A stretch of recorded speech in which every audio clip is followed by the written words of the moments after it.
Hi, today I'm going to show you how you can turn off or disable Windows Defender on your desktop PC.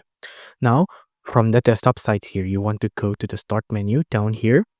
On the Start menu, you want to type in Settings. On Settings, just click on Settings. On Settings, you will probably be met with things like this.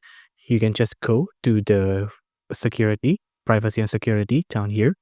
On Privacy and Security, go to Windows Security. On Windows Security, go to Open Windows Security. Now on Windows and Security, you can see right now my Windows Defender is already off.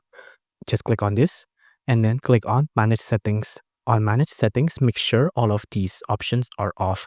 So if for you, it might look like this on, but if you want to turn it off, just click it and then it'll be off. So you can see real-time protection is off. So Windows Defender is also off. So just make sure all of these options are off, off, off, off, off, off. And then after that, just go back to virus and threat protection, go back to home, and you can see our Windows Defender is now off. If you enjoyed this video, please do consider liking and subscribing.